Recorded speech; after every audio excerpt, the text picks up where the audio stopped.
কৃষক কৃষি তার উন্নয়ন সব নিয়ে আমাদের এই আয়োজন। বাংলার কৃষি, বাংলার কৃষি, বাংলার কৃষি। ফলবে ফসল ভরবে গোলা আরো বেশি বেশি।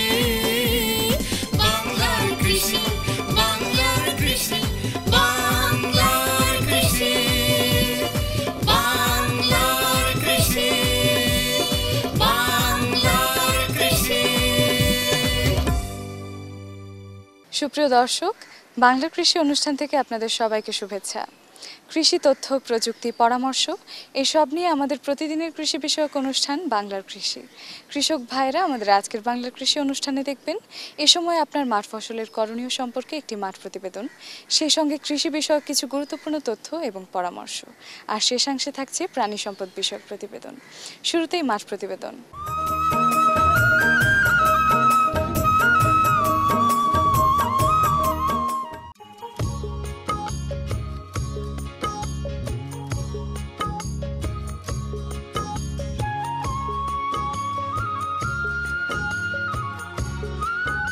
কাঁঠাল বাংলাদেশের জাতীয় ফল। এটি সুস্বাদু, মিষ্টি ও রসালো। গাছে ধরা ফলের মধ্যে এটি সবচেয়ে বড়।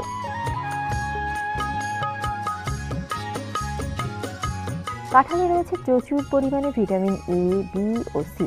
রয়েছে বিভিন্ন খনিজ, আমিষ ও শর্করা। আরও আছে আলসার, ক্যান্সার, উচ্চ রক্তচাপ এবং বার্ধক্য প্রতিরোধী উপাদান।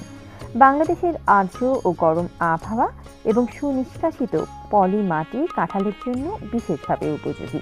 বীজ থেকে চারা উৎপাদন করে এপ্রিল থেকে মে মাসে 10 থেকে 12 মিটার দূরে দূরে মাদা করে লাগানো হয়। লাগানোর সময় প্রতি মাদায় গোবর 30 কেজি, খৈল 2 কেজি, টিএসপি 500 গ্রাম এবং এমওপি 250 গ্রাম মাটির সাথে মিশিয়ে নিতে হয়। গাছ বড় হলে গাছ প্রতি 75 কেজি গোবর, 690 গ্রাম ইউরিয়া, 150 গ্রাম ফসফরাস, 175 গ্রাম পটাশ এবং 30 গ্রাম সালফার 2 ভাগ করে বর্ষার পূর্বে ও পরে প্রয়োগ করতে হয়। গাছের বয়স 8 বছর হয়ে গেলে ফল ধরে। প্রতি গাছে সাধারণত 150টি ফল ধরে, তবে অনেক সময় 500 পর্যন্ত ধরতে পারে। জ্যৈষ্ঠ আষাঢ় মাসে কাঁঠাল বাজারজাত করা হয়। আমরা প্রতিদিন এইভাবে ঘুরা ঘুরা বহুত কাঁঠাল কিনা হয়েছে আমরা। তারপর আমরা বাজারে নেই, বাজারে বিক্রি করি। নিয়ে আমরা প্রতি সিজনই ব্যবসাটা করি। প্রতি বছরে মানে বাঘ কিনে কিনে এভাবে বিক্রি করি কাঁঠাল।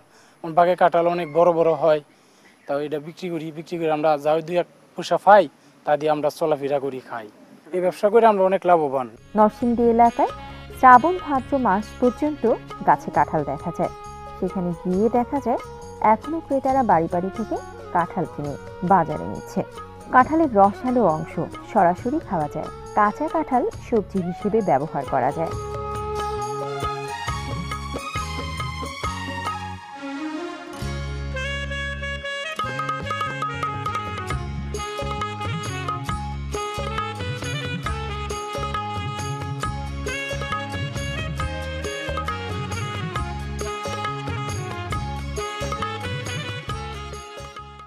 আমাদের এই এলাকা কাঁঠালের এলাকা, অনেক বড় ধরনের কাঁঠালও হয়, প্রায় গাছেই কাঁঠাল পাওয়া যায়। তো এই কাঁঠাল গ্রীষ্মকালীন থেকে শুরু করে বর্ষাকাল পর্যন্ত চালানো যায় আর কি, এমনকি ভাদ্র মাস পর্যন্ত থাকে আমাদের এলাকায়। এই কাঁঠাল যত দেরি করে বিক্রি করবে তত বেশি পয়সা পাওয়া যাবে।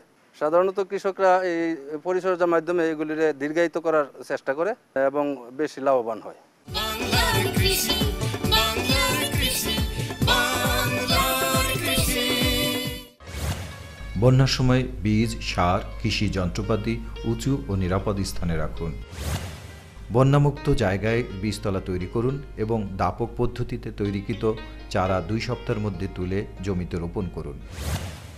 এ সময় BR11, BR23, নাজের শাইল, বিনা শাইল, লতি শাইল, গান্ধী শাইল, পানি শাইল, মুকুট শাইল ইত্যাদি স্থানীয় জাত ভাদ্র মাসের শেষ সময় থেকে আশ্বিন মাসের মাঝামাঝি সময় বীজতলায় বপন করে চারা তৈরি করুন। বন্যায় ক্ষতিগ্রস্ত চারার পাতায় পলি মাটি লেগে থাকলে তা পানি ছিটিয়ে ধুয়ে দিন এবং প্রয়োজন মতো ইউরিয়া সার প্রয়োগ করুন। বন্যায় ক্ষতিগ্রস্ত জমিতে নতুন চারা রোপণ করে গ্যাপ পূরণ করুন এবং বন্যার পানি সরে যাওয়ার সাথে সাথে চারার পাতার আগা 3 বা 4 ইঞ্চি পরিমাণ কেটে দিন এবং অনুমোদিত মাত্রায় বালাইনাশক স্প্রে করুন। বন্যার সময় চারা পাওয়া না গেলে স্থানীয় আউশ ধানের হাসি কলমি, সাইটা, গড়িয়া, পরাঙ্গি জাতের বীজ আশ্বিনের মাঝামাঝি পর্যন্ত ছিটিয়ে বপন করা যায়। বন্যার পানি নেমে গেলে বিনা চাষে গিমাকলমি, ডাঁটা, পালং, পুঁই, ধনে, ভুট্টা, সরিষা, মাসকালাই, খেসারি, আলু ইত্যাদি ফসলের আবাদ করুন। পাট বীজের জন্য পাট গাছের আগা কেটে মাটিতে পুঁতে দিন। বাংলার কৃষি, বাংলার কৃষি, বাংলার কৃষি। কৃষক ভাইরা দেখছেন বাংলাদেশ টেলিভিশনের প্রতিদিনের কৃষি বিষয়ক অনুষ্ঠান বাংলার কৃষি। এ সময় আপনার মাঠ ফসলের করণীয় সম্পর্কে আপনাদের জানাতেই আমাদের এই বাংলার কৃষি। সঙ্গেই থাকুন এবারে প্রাণী সম্পদ বিষয়ক প্রতিবেদন।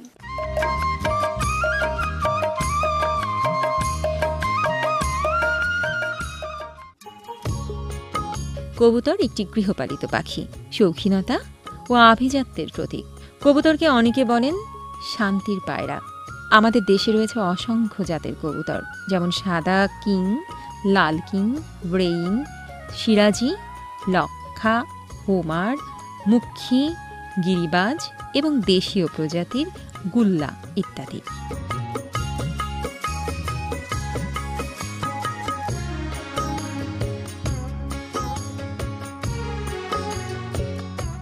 কেউ শখের বশে, আবার কেউ বা বাণিজ্যিকভাবে কবুতর লালন পালন করে থাকেন।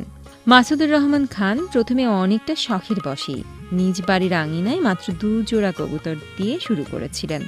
বর্তমানে তার এই কবুতরের খামারে শোভা পাচ্ছে 40 জোড়া কবুতর।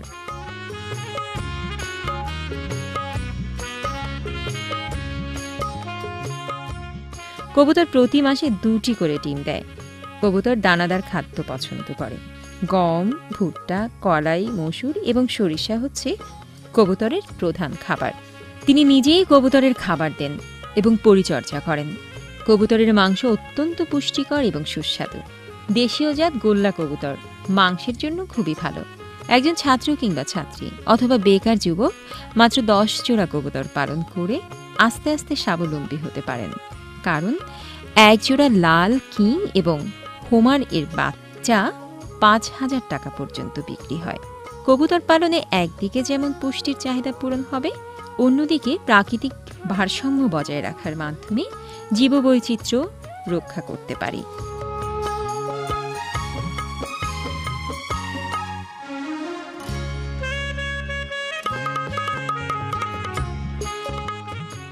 কবুতর আমার একটা শৌখিন পেশা। আমি এটা শখের বসে 1978 সাল থেকে, যখন আমার বয়স 11 বছর, তখন থেকে আমি এই কবুতর পালন করি শখের বসে। তবে এটা বাণিজ্যিক ভিত্তিতে চাষাবাদ করলেও এটা প্রফিটেবল। এই কবুতরগুলো আমার এখানে বিভিন্ন প্রজাতির কবুতর আছে। রেইন, সিরাজি, লক্ষা, কিং, হোমার এবং গোল্লা, সবুজ গলার গ্রিবাজ, এই বিভিন্ন প্রজাতির কবুতর আমাদের এখানে আছে। এই কবুতরগুলো মূলত আমরা সংগ্রহ করি, আমাদের অ্যাসোসিয়েশন আছে, আমরা সেইখান থেকে এই কবুতরগুলো সংগ্রহ করি। ছাত্র যারা, বিশেষ করে আমি ছাত্রদের কথাই বলবো, তাদের লেখাপড়ার পাশাপাশি এই পেশাটাকে সুন্দরভাবে নিতে পারে। 2-3 জোড়া কবুতর নিয়েই এই ব্যবসাটা শুরু করা যায় খুব অল্প পুঁজিতে এবং শৌখিন এবং দেখতে খুব সুন্দর। এটার বাণিজ্যিক ভ্যালু বেশ। কবুতর শুধু শৌখিন ভাবে পালন না করে এটাকে বাণিজ্যিকভাবে পালন করলেও আমাদের আর্থসামাজিক অবস্থার উন্নয়ন ঘটানো সম্ভব। বাংলার কৃষি, বাংলার কৃষি, বাংলার কৃষি। দেখছিলেন প্রাণী সম্পদ বিষয়ক প্রতিবেদন। এরই সঙ্গে শেষ করছি আমাদের আজকের বাংলার কৃষি।